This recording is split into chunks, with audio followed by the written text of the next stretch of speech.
जैसे कि मैं आपको बता रहा था कि होली होम स्कूल में मैं अभी विराजमान हूँ और यहाँ की मैनेजमेंट से भी मैं बातचीत करने जा रहा हूँ कि आखिर यहाँ की विद्यालय की ब्रांडिंग के साथ साथ एक मैनेजमेंट को भी दायित्व बनता है कि विद्यालय परिवार से आप जुड़े हैं तो किस तरीके से बेहतर विद्यालय में आपका क्या कर्तव्य बनता है, किस तरीके से विद्यालय को चलाने के लिए आप कितने 100% श्योर कर्तव्य निष्ठा से आप पालन कर रहे हैं या नहीं। क्योंकि डायरेक्टर प्रिंसिपल तो अपने विद्यालय को चलाने के लिए रखते ही हैं, लेकिन एक अच्छा मैनेजमेंट को भी हाथ में रखना बहुत ज़रूरी होती है हर पहलुओं को ध्यान देने के लिए। एक तरफ हमारे साथ मैनेजमेंट बैठे तो दूसरे तरफ एक फिजिक्स के जाने माने एक यूथ टीचर जिन्होंने अपने कम उम्र में ही बच्चों को बेहतर फिजिक्स पढ़ाने का एक अच्छा आइडियोलॉजी के माध्यम से जाने जाते हैं और सीनियर मोस्ट स्टूडेंट को ही पढ़ाते हैं।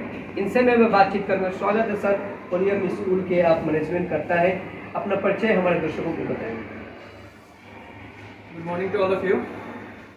मेरा नाम मोहम्मद जुमादीन है और मैं एज ए मैनेजमेंट यहाँ हूँ। होलियम स्कूल का मैनेजिंग डायरेक्टर हूँ मैं।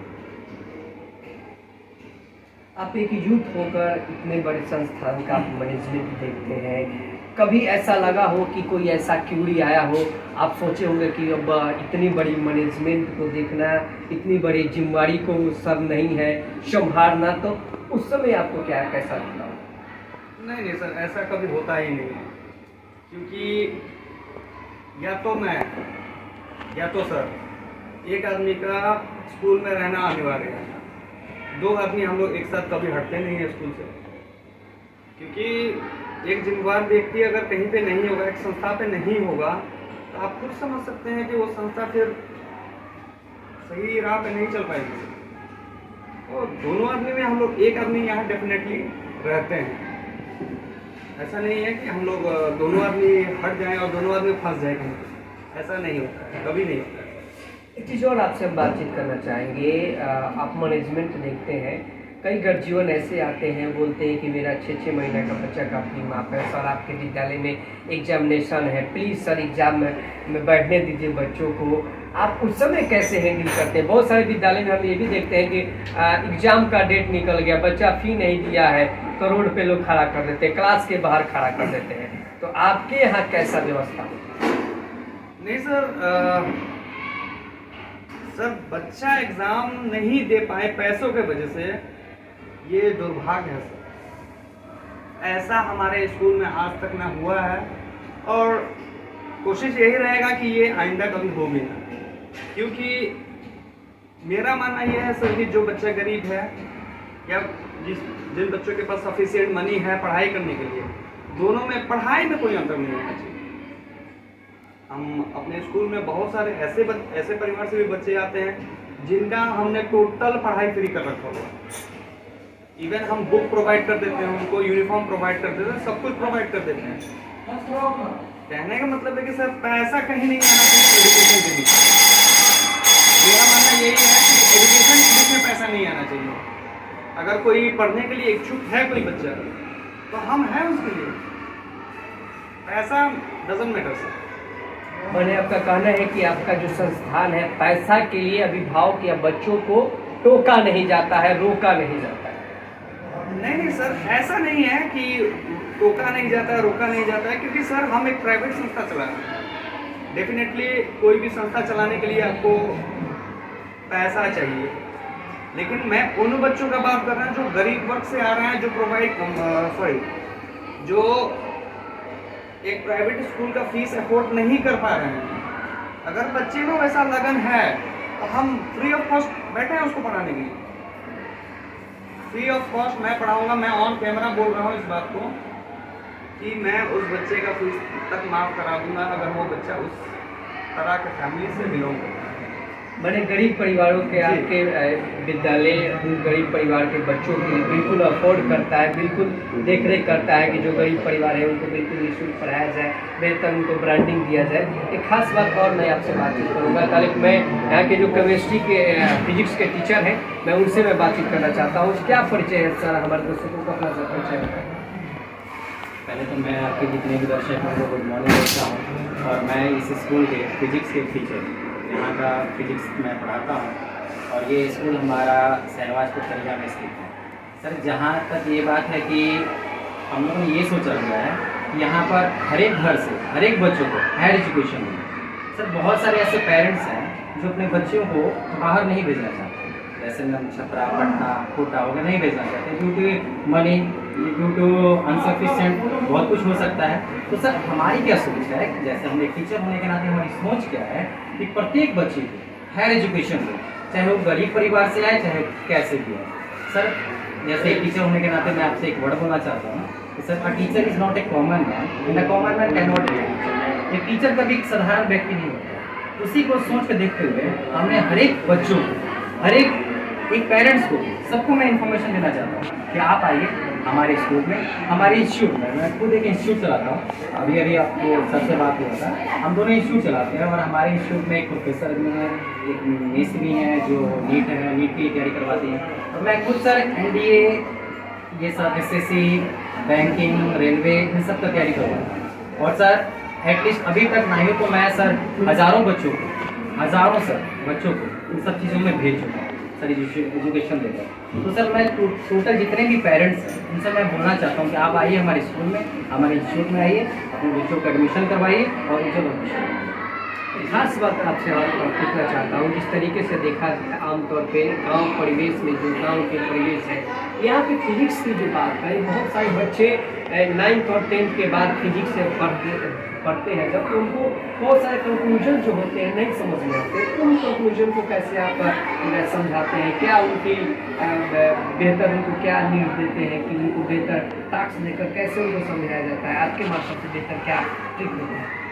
जैसे कि सर ऐसा देखा गया है कि बहुत सारे बच्चों का 10th तक बेसिक खराब होता है, उनको मैथमेटिक्स जो है वो इस कदर से नहीं पढ़ाया जाता ताकि वो फिजिक्स अच्छे से पढ़ा सकें। तो सबसे पहले सर हम एक क्लास स्टार्ट करने से पहले प्रत्येक बच्चों का बेसिक ठीक करते हैं। बेसिक ठीक करने के बाद और सर हम जैसे एक कंसेप्ट को पढ़ाते हैं, हमारी ये कोशिश होती है कि उस कंसेप्ट को बहुत आसान तरीके से कैसे समझाएं। और सर हमारे जो पढ़ाने का तरीका है वो बहुत अलग है और सर हम ये हर एक पॉइंट तोड़ कर पढ़ाते हैं ताकि प्रत्येक बच्चों को ये चीज़ समझ आए।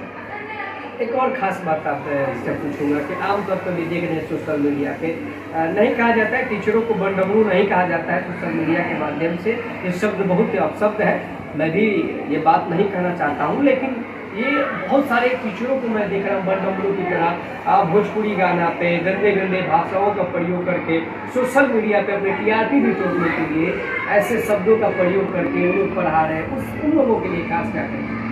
सर वहीं तो मैंने आपको एक बात बोला है कि इंग्लिश में वर्ड मैंने बोला कि एक teacher is not a common and a common man can not be a teacher. Sir एक टीचर का वो चीज़ नहीं है सर, हम वो लोग भी कोशिश कर रहे हैं कि कोई भी चीज़ को हम आसान तरीक़ा से समझा रहे हैं। सर उनका ये मानना है कि जैसे बहुत सारी चीज़ें हैं, जैसे हम लोग सर केमिस्ट्री पढ़ाते हैं तो केमिस्ट्री में रिएक्शन जो है वो थोड़ा हार्ड होता है, तो वो लोग उस चीज़ को समझाने के लिए ऐसा कर रहे हैं। लेकिन सर एक भोजपुरी छोड़कर अगर वही चीज़ वो लोग हिंदी में करना तो सर थोड़ा बेस्ट है। बट सर मैं उनको ये बोलूँगा कि जितना हो सके उनको हिंदी में इम्प्रूवमेंट करें। Sir Bhojpuri is not for education. और यहाँ के जो मैनेजमेंट है उनसे मैं बातचीत करूँगा। सर और क्या क्या व्यवस्था है आपके विद्यालय में जो बेहतर बच्चों को यहाँ पे अगर कोई नामांकन कराना चाहता है उन लोग के लिए खास आपके विद्यालय में, होली होम विद्यालय में खास क्या क्या व्यवस्था है, कितने क्लास तक यहाँ पे बच्चों को बेहतर शिक्षा दी जाती है? सर फिलहाल तो क्लास 10 तक चल रहा है। इस बार जैसे आपको प्रिंसिपल सर ने और सर ने बताया कि क्लास 12 का भी तैयारी चल रहा है। और एक चीज़ सबको भूल गया बताने कि हम लोग प्ले का भी तैयारी करते हैं कि एक प्ले क्लास भी चलाया जाए जिनमें बहुत छोटे छोटे बच्चे आएंगे। ये फ्यूचर प्लानिंग है, कोशिश रहेगा कि अगले साल इसको भी चालू कर लिया जाए। और जहाँ तक फैसिलिटीज़ की बात है तो sir class nursery to class 10 हमारा स्कूल चलता है। अभी फ़िलहाल एक क्लास में 4 सेक्शन बढ़ चुका है।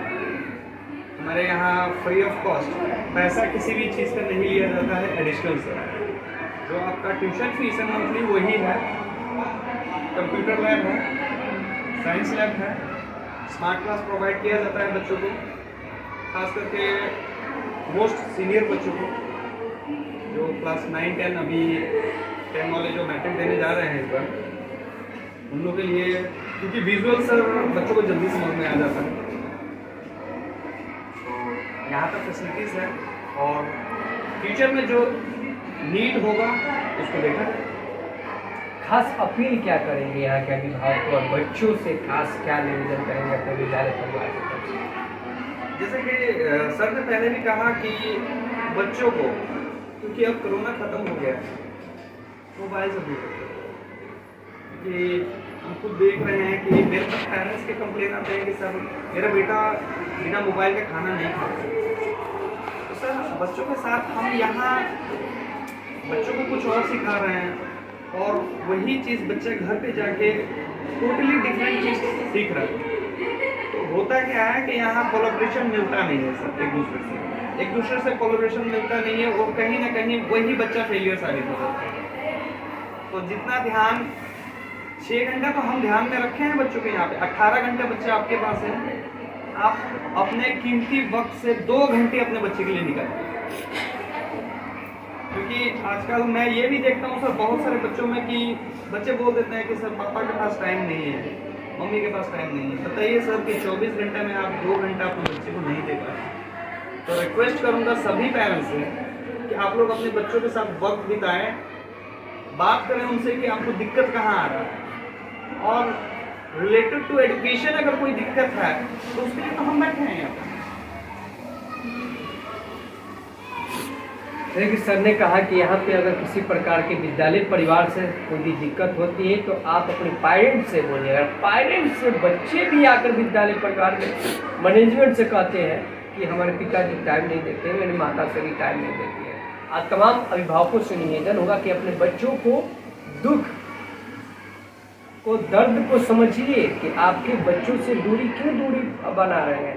आपके पिताजी ऐसे कभी अपने आपसे दूर नहीं रहे, लेकिन आप अपने बच्चों से इतना दूर होना चाहते हैं कि उसकी हर खुशियों को, उसकी हर दुखों को आप नहीं समझ पा रहे हैं। तो ऐसे ही बच्चे आपसे बिखर कर एक अच्छे बुरे लाइन में चले जा रहे हैं, और आप जब उसको गलत एक्टिविटी में देख रहे हैं तो आप सीधे कोसते हैं कि विद्यालय परिवार में गया था, इस विद्यालय में पढ़ रहा है, उस विद्यालय में पढ़ रहा, मेरा बच्चा नालायक हो गया, मेरा बच्चा अच्छा नहीं बना, दूसरे विद्यालय में एडमिशन कर देते हैं। तो ऐसे कतई ना करें। पहले आप अपने खुद की ओर झांकें कि आप अपने बच्चों को कितना देर समय दे रहे हैं। विद्यालय परिवार के ऊपर उंगली उठाने से पहले अपने परिवेश, अपने समाज, अपने घर में देखें कि आपके परिवार और आपके समाज और आपके ऊपर जितने भी अभिभावक हैं वो बच्चों के ऊपर कितना टाइम दे रहे हैं। जाते जाते सर आपसे खास अपील रहेगी कि उन बच्चों का जो सामने एग्जामिनेशन आना है उन लोगों के लिए खास क्या अपील कीजिएगा, और अपने विद्यालय परिवार से उन अभिभावकों के लिए खास क्या अपील? मैं तो सभी जितने भी पहले अभी मैट्रिक के जितने भी स्टूडेंट अभी एग्ज़ाम देने जा रहे हैं उनको तो सबसे पहले मैं बेस्ट ऑफ लक बोलूँगा। उसके बाद मैं बच्चों को बोलूँगा कि जितना से जितना हो सके सेल्फ स्टडी पर ध्यान दें, क्योंकि एक टीचर पढ़ाता है सर, लेकिन पढ़ना तो बच्चों को करना और सबसे ज़्यादा मेहनत बच्चों को करना है। तो अभी जो टाइम चल रहा है इस टाइम में बच्चों को ज़्यादा से ज़्यादा अपना प्रैक्टिस करना चाहिए, अपना प्रैक्टिस करे, टेस्ट दे, जिससे बच्चा अधिक से अधिक स्कोर कर सके। और सभी पेरेंट्स से मैं ये एक निवेदन है कि बहुत सारे पेरेंट्स क्या करते हैं कि 8th क्लास के बाद अपने बच्चों को बिहार बोर्ड में भेज देते हैं। ये सर बहुत दुख वाली बात है। मैं ये चाहता हूँ कि प्रत्येक पेरेंट्स इस बात को समझे कि सर CBSE बोर्ड में डालने का मेन मकसद क्या होता है कि बच्चा का परफॉर्मेंस इज़ द बेस्ट होता है, परफॉर्मेंस बेस्ट होता है, प्लस उसमें डिसिप्लिन होता है। तो मैं सारे पेरेंट्स से ये कहना चाहता हूँ कि 8th के बाद 8th क्लास के बाद भी उनको CBSE में ही रहने दिया जाए, ताकि बच्चों का प्रोग्रेस ही बच पाए। सर का कहना है कि बहुत सारे विद्यालय परिवार से बहुत सारे ऐसे गरीब परिवार जो होते हैं कि वो 8 के बाद उनको सरकारी विद्यालय में दाखिला कराए जाते हैं, उनको बहुत सारे दिक्कतें आते हैं। ऐसे स्टूडेंट जो आपको पता है कि जो शुरू से नर्सरी से 8 तक ये CBSE विद्यालय पढ़े हैं, अच्छा एक इंस्टीट्यूट में पढ़े हैं, तो कहीं ना कहीं अगर वो गवर्नमेंट स्कूल में जाते हैं तो उनको बहुत सारी दिक्कतें आती है। तो ऐसे अभिभावकों से निवेदन होगा कि अपने बच्चों का बेहतर भविष्य के लिए अगर आप जिस एकेडमी में, जिस संस्थान में आप पढ़ा रहे हैं उस संस्थान से आप जुड़कर अपनी मजबूरी को बताएं ना ही कि अपने बच्चों का भविष्य अंधकार में ढकेल दें। ऐसा कतई ना करें। और होली होम स्कूल में अगर आप अपने बच्चों का ऐसा भविष्य सोच रहे हैं कि 8 के बाद 9th में जाकर सरकारी विद्यालय में करा दें, तो आप मैनेजमेंट से डायरेक्ट प्रिंसिपल से मिलिए कि मेरे पास बजट कम है सर, एडमिशन के लिए मेरे बच्चों का दाखिला कराएं। एक सुनहरा भविष्य आपके हाथ में सौंपे हैं, नर्सरी तक 8 तक ले, तो आगे भी इन्हीं को अच्छा संस्कार दें, तभी आपका दायित्व बन, आपका भविष्य और आपका बच्चों का भविष्य अच्छा हो सकता है। होली होम स्कूल में अगर अपने बच्चों का नामांकन करा सकते हैं तो बिल्कुल यहाँ पे बेहतर व्यवस्था के साथ साथ एजुकेशन सिस्टम भी, और यहाँ पे टीचरों का शख्स बच्चों के प्रति हमेशा बना है। और हर ट्रेडिशनल एजुकेशनल जिस सिस्टम से, या आप धार्मिक स्तर से बात करें, या आप खेलकूद से बात करें, या स्वास्थ्य के बारे में बात करें, हर चीज़ से यहाँ पे बेनिफिट दी जाती है। आप अपने बच्चों का बेहतर भविष्य के लिए तरैया में होली होम स्कूल में आप नामांकन करा सकते हैं। और शिक्षा है मान कार्यक्रम को लेकर हर विद्यालय के साथ आपके साथ अवगत करा रहे हैं कि इस विद्यालय में क्या क्या व्यवस्था है, कैसे आप कहाँ पे अपने बच्चों का बेहतर भविष्य बना सकते हैं। तो आप अपने बच्चों के लिए 1 रुपया निकाल रहे हैं तो अच्छे शिक्षा और अच्छा भोजन और अच्छा ज्ञान दीजिए कि समाज और आगे बढ़े। और जाते हैं तो मैं आप सभी से निवेदन करूँगा, संस्कार देना ही हमारा कर्तव्य धर्म है, और संस्कार से ही हमारा परिवेश और समाज बदलेगा।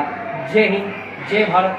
निर्मल के साथ स्वस्थ रहें, सुरक्षित रहें। क्या आप अपने बच्चों के लिए बेहतर विद्यालय खोज रहे हैं? जी हाँ, तरैया में? तो घबराने की किसी बात की नहीं। आए आज ही नामांकन कराएं होली होम स्कूल तरैया शाहनवाजपुर में। आपको बता दें कि नर्सरी से लेकर 10+2 तक के हर बच्चों के लिए बेहतर भविष्य के लिए स्मार्ट क्लासेस, खेलकूद की बेहतर व्यवस्था, क्विज प्रतियोगिता, पेंटिंग प्रतियोगिता, तमाम योजनाएं आपके बच्चों के भविष्य के लिए होली होम स्कूल लेकर आया है। साथ ही आप होली होम स्कूल में नामांकन कराएं, अपने बच्चों का भविष्य बताएं। आपको बता दें कि जिस तरीके से होली होम स्कूल एक ऐसा संस्थान है जो कि 10th और 11th 12th का भी विशेष तैयारी कराया जाता है। अपने बच्चों को बेहतर भविष्य के लिए आप चाहते हैं तो आप नामांकन कराएं। और साथ में स्मार्ट क्लासेस भी बच्चों को देता है आपके अनुभवी शिक्षकों के साथ, और साथ ही अच्छे प्लेग्राउंड और साथ ही अच्छे शिक्षा भी दी जाती है। तो घबराएं नहीं, आज ही नामांकन कराएं होली होम स्कूल तरैया शाहनवाजपुर में। तो जल्द ही संपर्क करें होली होम स्कूल शाहनवाजपुर में, अपने बच्चों का भविष्य के लिए नामांकन कराएं।